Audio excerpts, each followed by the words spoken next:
It was just past midnight when the call came in.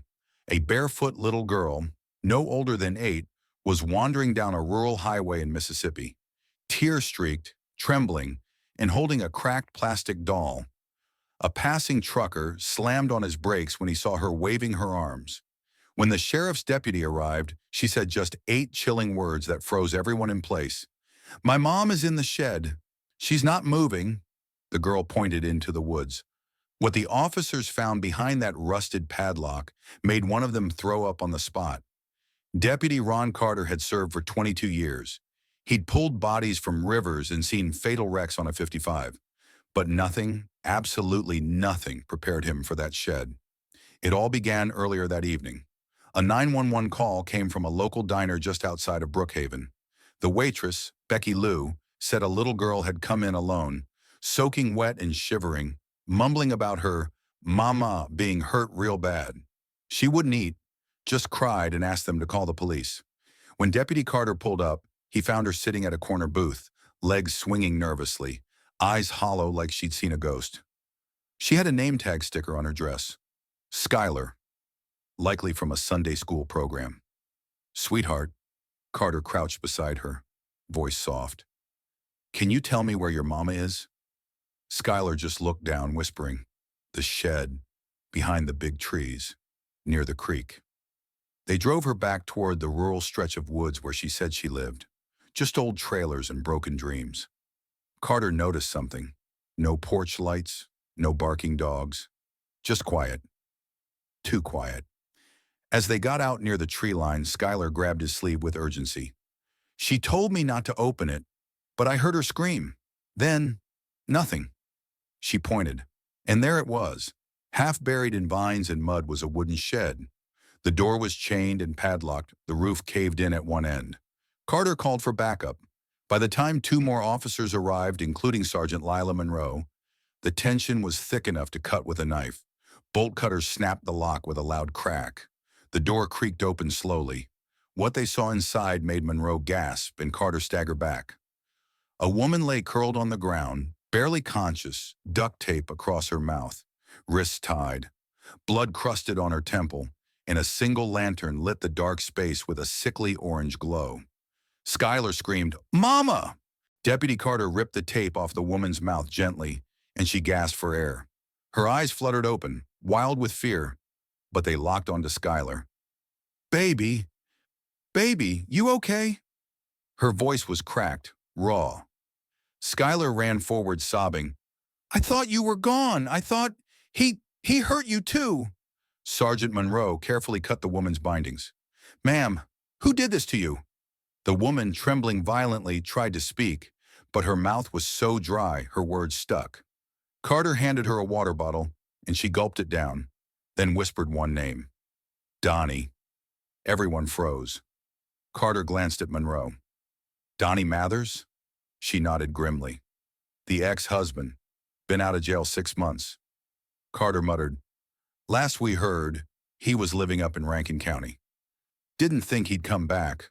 The woman, whose name was Rachel King, tried to sit up but winced.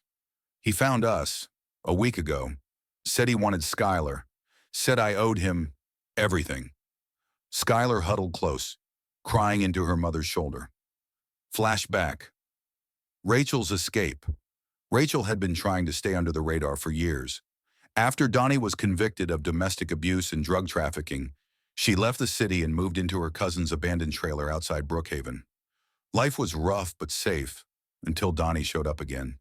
He'd come at night, no knocking, just kicked in the door and dragged her out while Skylar slept. Rachel fought hard, but he pistol whipped her and locked her in the shed, taking her phone, cutting the landline. He told her if she screamed, he'd deal with Skylar next. "He came back every night to check on me," Rachel whispered. "He said he'd sell her to some guys upstate if I didn't stay quiet." Skylar had hidden for days in the trailer, surviving off peanut butter and crackers, too scared to go outside. But that morning she'd heard something different. No footsteps, no yelling, just silence. That's when she made the terrifying decision to run, barefoot, alone, just praying someone would listen. Back in the present, Monroe immediately radioed dispatch. "We have a suspect, Donnie Mathers, armed and extremely dangerous, possibly holding in the area. They secured Rachel in the ambulance and put Skylar inside with her, refusing to separate them again. As the squad cars rolled out to comb the area, Carter stayed behind for one final sweep. He walked behind the shed, and something caught his eye. Fresh footprints, heading away from the house. He followed them about 20 feet before he saw it. A half-buried phone with a cracked screen and blood smeared across the case. Suddenly, Carter's radio crackled. "Be advised, house on Route 92 just went dark. That's Rachel's old place. Might be a trap." His blood ran cold. Donnie wasn't done. He was circling back. The forest was dead silent. Too silent. Deputy Carter crouched low as he followed the blood-smudged footprints deeper into the thicket behind the shed. His flashlight flickered against the thick trees, but he kept his hand on his weapon. Every instinct screamed at him, "Don't let your guard down." Then, he heard it, a twig snapping. Someone was watching him. Meanwhile, back at the road, Sergeant Monroe was coordinating with state police and K-9 units. Rachel and Skylar were now at the hospital under protection. But Monroe knew Donnie wasn't just some random abuser. He was a hunter, a man with a dark history of backwoods survival and no hesitation when it came to hurting those who defied him. "We've got 15 minutes tops," Monroe radioed. "He'll either run or he'll take someone with him."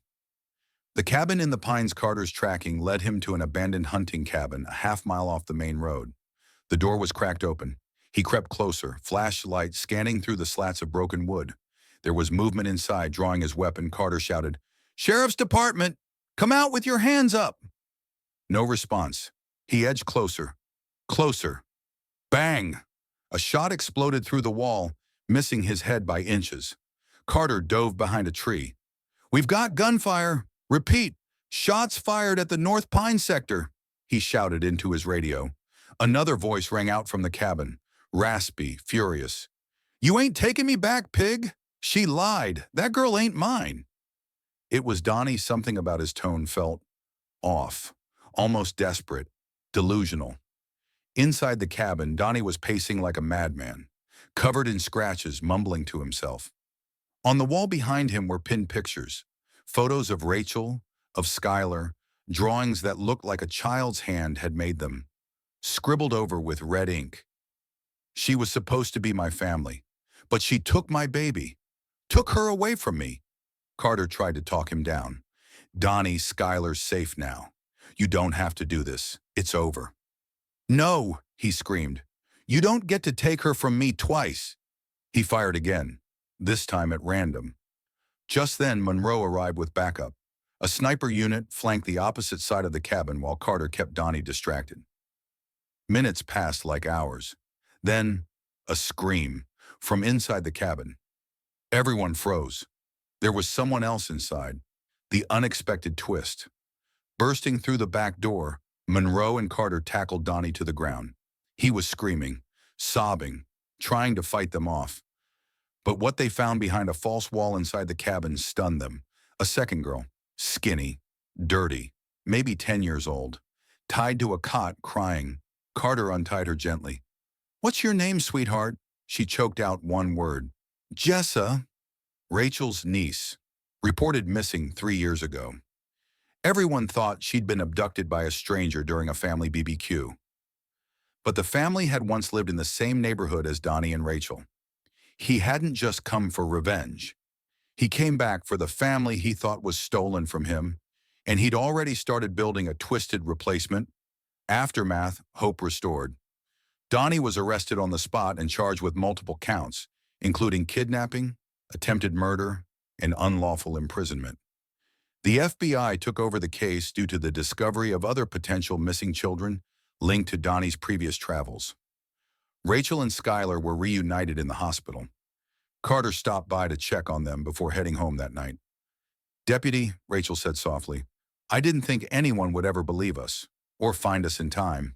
He tipped his hat. "You raised a brave little girl. She saved you." Skylar beamed up at him. "I told Mama, the stars would show me where to go." Carter smiled, his eyes stinging. "Well, kiddo, they sure did.